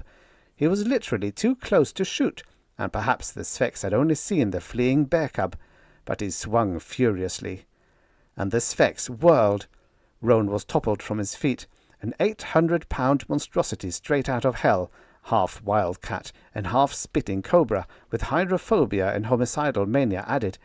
Such a monstrosity was not to be withstood when in whirling its body strikes one in the chest. That was when Sitka arrived, bellowing. He stood on his hind legs, emitting roars like thunder, challenging the Sphex to battle. He waddled forward. Huygens arrived, but he could not shoot with Roan in the sphere of an explosive bullet's destructiveness. Pharaoh Nell raged and snarled, torn between the urge to be sure that Nugget was unharmed and the frenzied fury of a mother whose offspring has been endangered. Mounted on Pharaoh Nell, with Semper clinging idiotically to his shoulder, Huygens watched helplessly as the Sphex spat and squalled at Sitka, having only to reach out one claw to let out Roan's life. 5. They got away from there, though Sitka seemed to want to lift the limp carcass of his victim with his teeth and dash it repeatedly to the ground. He seemed doubly raging because a man, with whom all Codius Champion's descendants had an emotional relationship, had been mishandled. But Roan was not grievously hurt. He bounced and swore as the bears raced for the horizon. Huygens had flung him up on Sourdough's pack and snapped for him to hold on. He bumped and chattered furiously. "Damn it, Huygens, this isn't right. Sitka got some deep scratches. That horror's claws may be poisonous." But Huygens snapped, "Hup, hup," to the bears, and they continued their race against time. They went on for a good 2 miles, when Nugget wailed despairingly of his exhaustion, and Pharaoh Nell halted firmly to nuzzle him. "This may be good enough," said Huygens, "considering that there's no wind, and the big mass of beasts is down the plateau, and there were only those 2 around here. Maybe they're too busy to hold awake even. Anyhow." He slid to the ground and extracted the antiseptic and swabs. "Sitka first," snapped Roan. "I'm all right." Huygens swabbed the big bear's wounds. They were trivial, because Sitka Pete was an experienced Sphex fighter. Then Roan grudgingly let the curiously smelling stuff, it reeked of ozone, be applied to the slashes on his chest. He held his breath as it stung. Then he said dourly, "It was my fault, Huygens. I watched you instead of the landscape. I couldn't imagine what you were doing." "I was doing a quick dissection," Huygens told him. "By luck, that first Sphex was a female, as I hoped, and she was just about to lay her eggs. Ugh! And now I know why the Sphex migrate, and where, and how it is that they don't need game up here." He slapped a quick bandage on Roan. He led the way eastward, still putting distance between the dead Sphex and his party. It was a crisp walk, only, but Semper flapped indignantly overhead, angry that he was not permitted to ride again. "I'd dissected them before," said Huygens. "Not enough's been known about them. Some things needed to be found out if men were ever to be able to live here." "With bears?" asked Roan ironically. "Oh yes," said Huygens. "But the point is that Sphex come to the desert here to breed, to mate and lay their eggs for the sun to hatch. It's a particular place.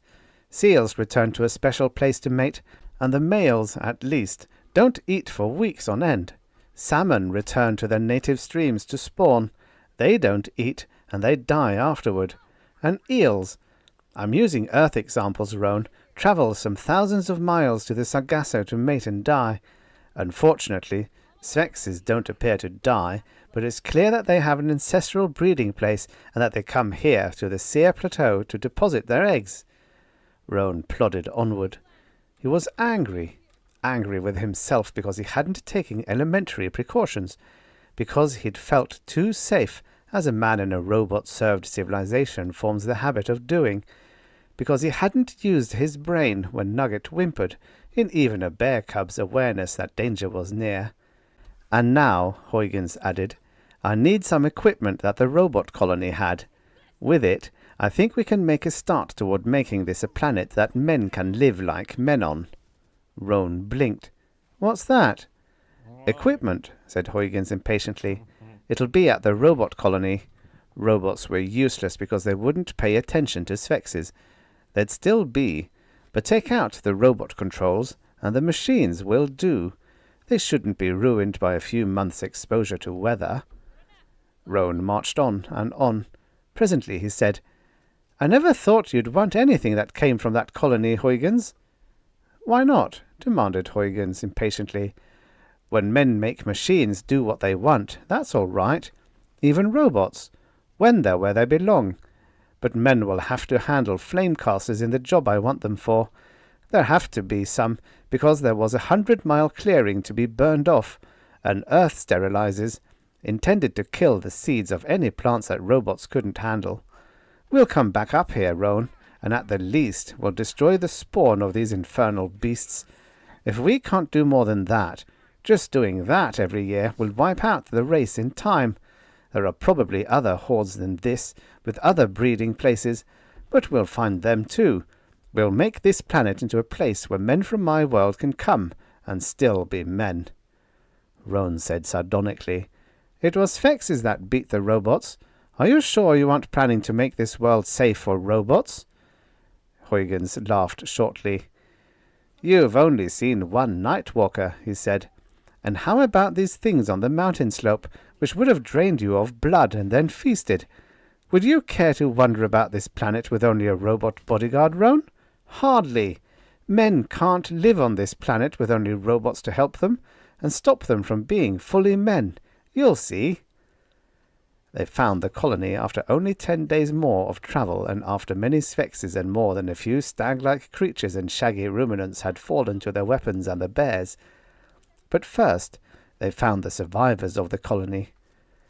There were 3 of them, hard-bitten and bearded and deeply embittered. When the electrified fence went down, 2 of them were away at a mine tunnel installing a new control panel for the robots who worked in it. The 3rd was in charge of the mining operation. They were alarmed by the stopping of communication with the colony and went back in a tank truck to find out what had happened, and only the fact that they were unarmed saved them. They found Spexes prowling and caterwauling about the fallen colony in numbers they still did not wholly believe, and the Spexes smelled men inside the armored vehicle, but couldn't break in. In turn, the men couldn't kill them, or they'd have been trailed to the mine and besieged there for as long as they could kill an occasional monster. The survivors stopped all mining, of course, and tried to use remote-controlled robots for revenge and to get supplies for them. Their mining robots were not designed for either task, and they had no weapons. They improvised miniature throwers of burning rocket fuel, and they sent occasional prowling Spexes away screaming with scorched hides. But this was useful only because it did not kill the beasts, and it cost fuel. In the end, they barricaded themselves and used the fuel only to keep a spark signal going against the day when another ship came to seek the colony. They stayed in the mine, as in a prison, on short rations, waiting without real hope. For diversion, they could only contemplate the mining robots they could not spare fuel to run, and which could not do anything but mine. When Huygens and Roan reached them, they wept. They hated robots and all things robotic only a little less than they hated Spexes. But Huygens explained, and armed them with weapons from the packs of the bears, and they marched to the dead colony with the male Kodiaks as point and advance guard, and with Pharaoh Nell bringing up the rear. They killed 16 Spexes on the way. In the now overgrown clearing there were 4 more. In the shelters of the colony they found only foulness and the fragments of what had been men. Not much, because the Spexes clawed at anything that smelled of men and had ruined the plastic packets of radiation-sterilized food. But there were some supplies in metal containers which were not destroyed. And there was fuel, which men could dispense when they got to the control panels of the equipment. There were robots everywhere, bright and shining and ready for operation, but immobile, with plants growing up around and over them. They ignored those robots. But lustfully they fueled tracked flamecasters, adapting them to human rather than robot operation, and the giant soil sterilizer which had been built to destroy vegetation that robots could not be made to weed out or cultivate. And they headed back for the Sear Plateau, burning-eyed and filled with hate. But Nugget became a badly spoiled bear cub, because the freed men approved passionately of anything that would even grow up to kill Spexes. They petted him to excess when they camped. and they reached the plateau by a Sphex trail to the top, and Semper scouted for Sphyxes, and the giant Kodiaks disturbed them, and the Sphyxes came squalling and spitting to destroy them, and while Roan and Huygens fired steadily, the great machines swept up with their special weapons. The Earth Sterilizer, it was found, was deadly against animal life as well as seeds, when its diathermic beam was raised and aimed, but it had to be handled by a man. No robot could decide just when it was to be used and against what target. Presently, the bears were not needed because the scorched corpses of Sphyxes drew live ones from all parts of the plateau, even in the absence of noticeable breezes. The official business of the Sphyxes was presumably finished, but they came to caterwaul and seek vengeance, which they did not find. Presently, the survivors of the robot colony drove machines, as men needed to do here, in great circles around the hugest heap of slaughtered fiends, destroying new arrivals as they came. It was such a killing as men had never before made on any planet, but there would not be many left of the Sphex horde which had bred in this particular patch of desert. There might be other hordes elsewhere, and other breeding places, but the normal territory of this mass of monsters would see few of them this year. Or next year either, because the soil sterilizer would go over the dug-up sand where the Sphex spawn lay hidden for the sun to hatch, and the sun would never hatch them. But Huygens and Roan, by that time, were camped on the edge of the plateau with the Kodiaks. They were technically upwind from the scene of slaughter, and somehow it seemed more befitting for the men of the robot colony to conduct it. After all, it was those men whose companions had been killed. There came an evening when Huygens amiably cuffed Nugget away from where he sniffed too urgently at his stag steak cooking on the campfire. Nugget ambled dolefully behind the protecting form of Roan and snivelled. "Huygens," said Roan painfully, "we've got to come to a settlement of our affairs. I'm a colonial survey officer. You're an illegal colonist. It's my duty to arrest you." Huygens regarded him with interest. "Will you offer me lenience if I tell on my confederates?" he asked mildly. "Or may I plead that I can't be forced to testify against myself?" Roan said vexedly, "It's irritating. I've been an honest man all my life, but I don't believe in robots as I did, except in their place. And their place isn't here, not as the robot colony was planned anyhow. The Sphyxes are nearly wiped out, but they won't be extinct, and robots can't handle them. Bears and men will have to live here, or the people who do will have to spend their lives behind Sphex-proof fences, accepting only what robots can give them. And there's much too much on this planet for people to miss it. To live in a robot-managed controlled environment on a planet like Lauren 2 wouldn't be self-respecting." "You wouldn't be getting religious, would you?" asked Huygens dryly. "That was your term for self-respect before." Semper, the eagle, squawked indignantly as Sitka Pete almost stepped on him, approaching the fire. Sitka Pete sniffed, and Huygens spoke to him sharply, and he sat down with a thump. He remained sitting in an untidy lump, looking at the steak and drooling. "You don't let me finish," protested Roan querulously. "I'm a colonial survey officer, and it's my job to pass on the work that's done on a planet before any but the first landed colonist may come there to live, and of course to see that specifications are followed. Now, the robot colony I was sent to survey was practically destroyed.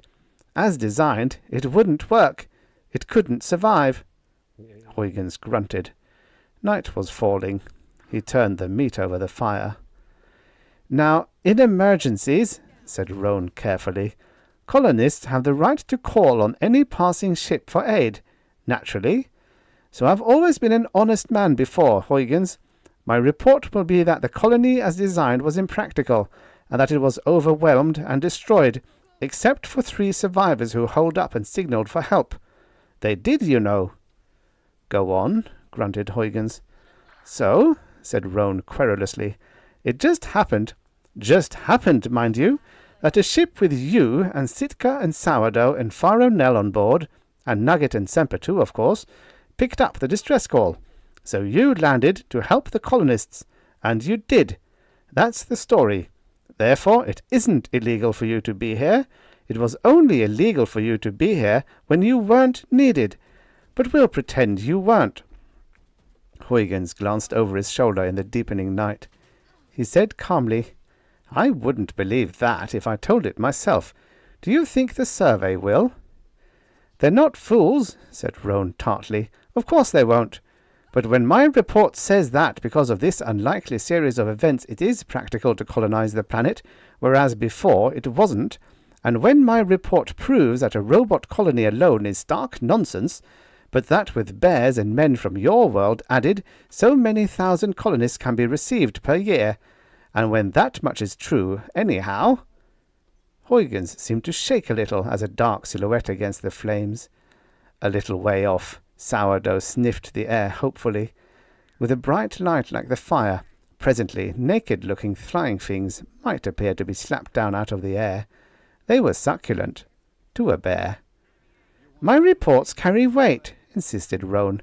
The deal will be offered anyhow. The robot colony organizers will have to agree or they'll have to fold up. It's true, and your people can hold them up for nearly what terms they choose. Huygens' shaking became understandable. It was laughter. You're a lousy liar, Roan, he said, chuckling.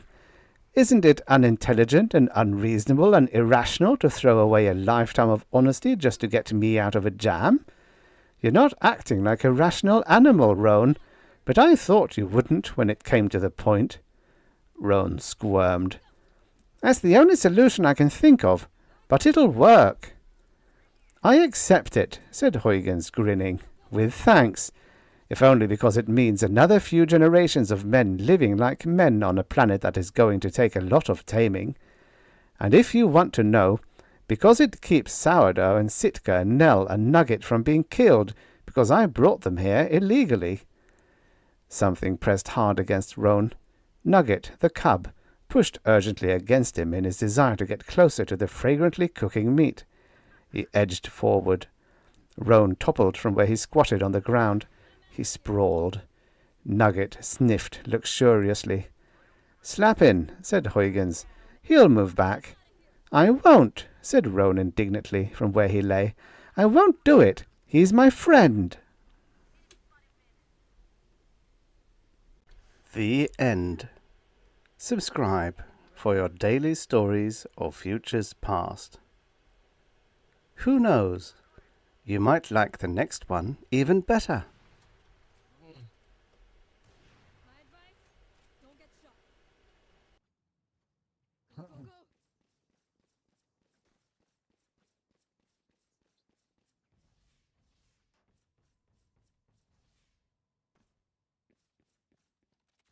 I'm out of here.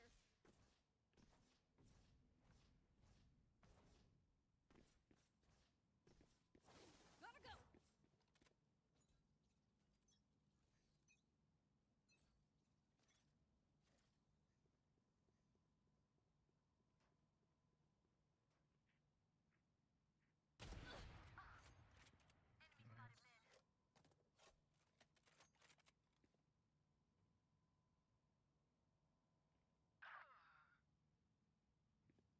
I'm out of here.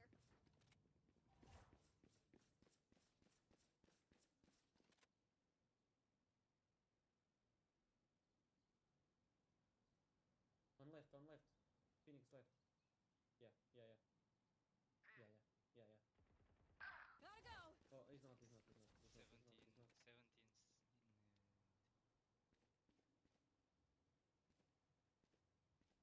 Go, go, go. Oh, sorry. Go, go, go. Gotta go. One enemy remaining. Spike down Go, B. go. Spike spotted. Joke's over! You're dead!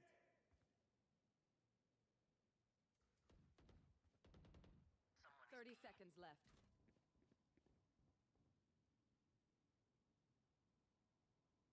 Camp. Go, go, go. Stay calm. Don't peek. Don't push, don't push.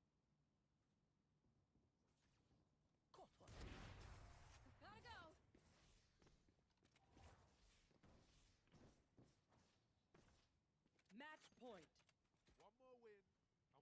for drinks, lads.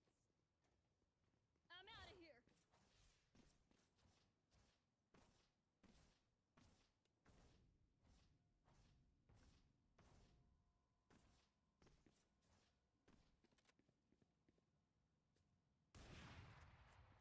What do you want, man? Phoenix? What?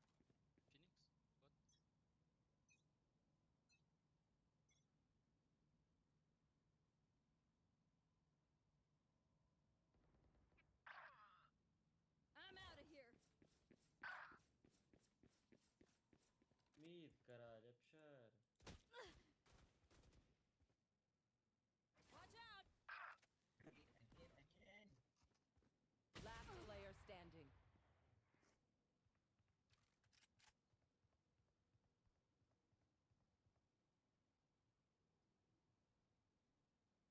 Tripwire destroyed.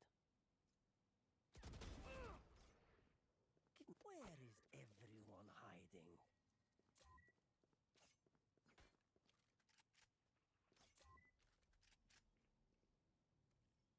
Careful now. Tripwire destroyed. Cage triggered.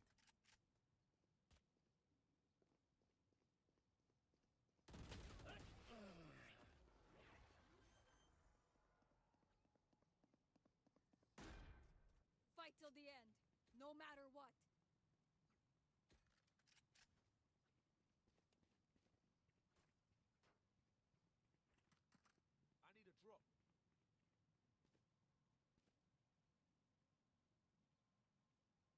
I need a drop.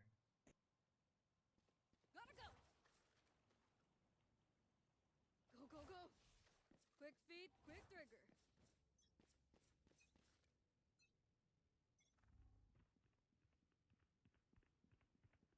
The hunt begins!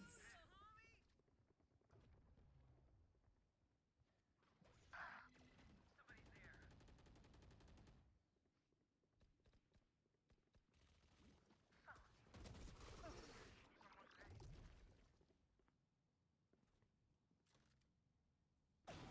Damn!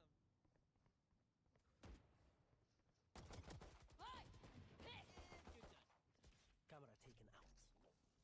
Get him, wingman! My wingman's down. Tripwire destroyed. 1 by 1. Last player standing.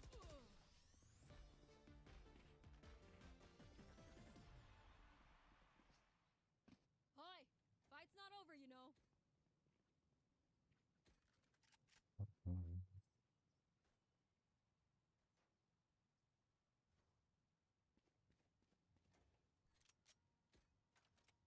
Go, go, go! I'm out of here.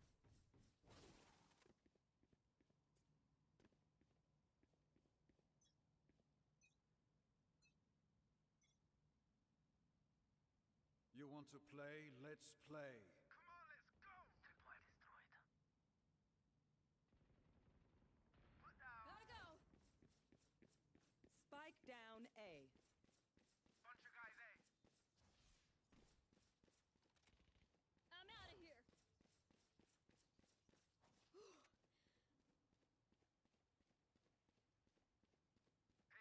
Gotta go. One enemy remaining. Flawless. Defenders win. Don't you call that? Hi, that's how we do it. Yo, Phoenix, chupa,